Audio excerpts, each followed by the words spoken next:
So what my wife just said is good morning and thank you for giving us your time this morning. We're very grateful for it. This morning we want to talk to you about Japan and more specifically about Christianity in Japan.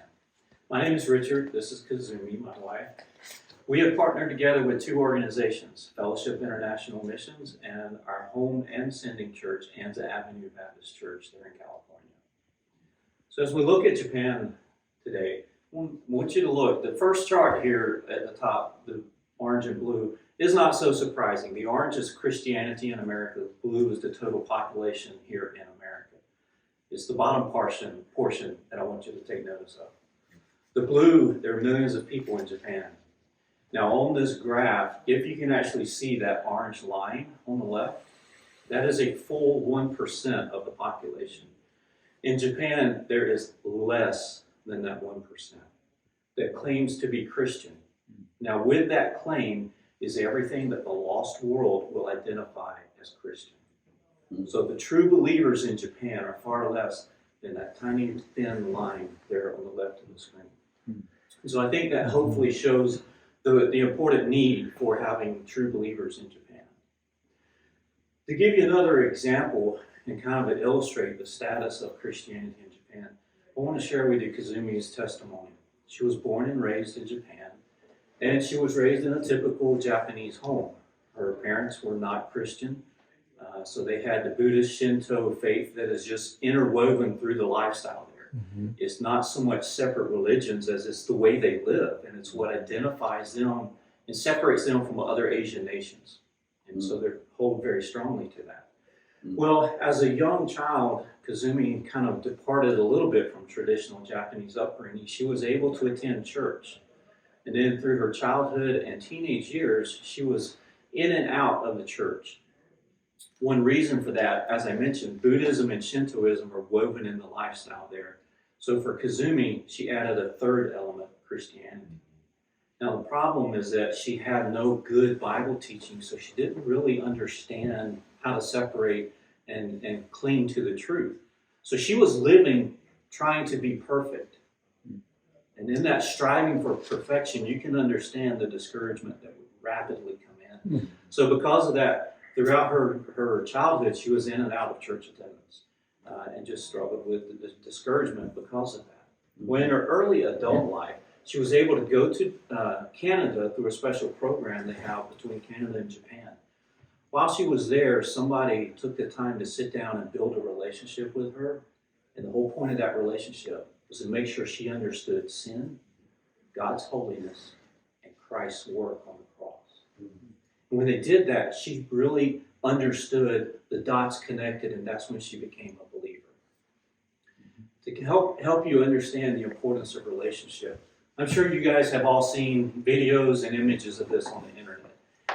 Rush hour in Japan, people are filtering into the trains, and you've seen those train attendants in the videos just shoving people into the train. Get in there. And it's so much. You even have other attendants that'll come while they're shoving people in, they're squeezing the doors closed. As humorous as that is, and it has a humorous element to it, of course, I want to take you inside that train car.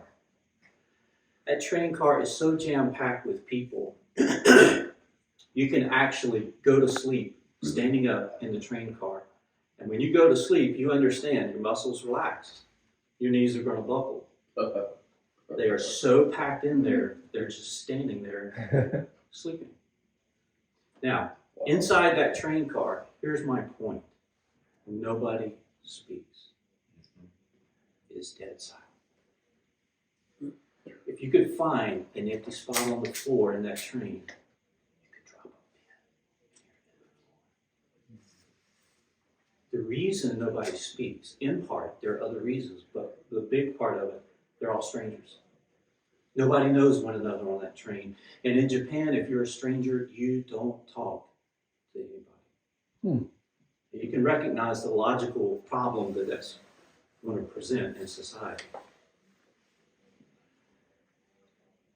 God is calling us to go to Tokyo, Japan, where there are millions of people, and to overcome those types of relationship hurdles and obstacles. And to do that for the exact same purpose that Kazumi experienced in her life.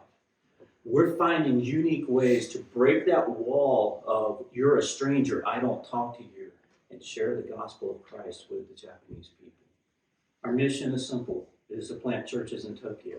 Our vision is to have an increase in Tokyo of the number of churches that are reproducing themselves and providing seminary-level training to the members of that congregation. In order to do that, we need partnerships. You guys are familiar with the process. We need people who will partner with us to pray. We're looking for no less than 100 people to commit to pray.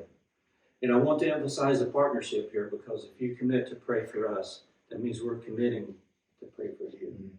Partnership is two ways. The other side of that is the financial, as you're aware. Tokyo is a modern city. It is costly to live there.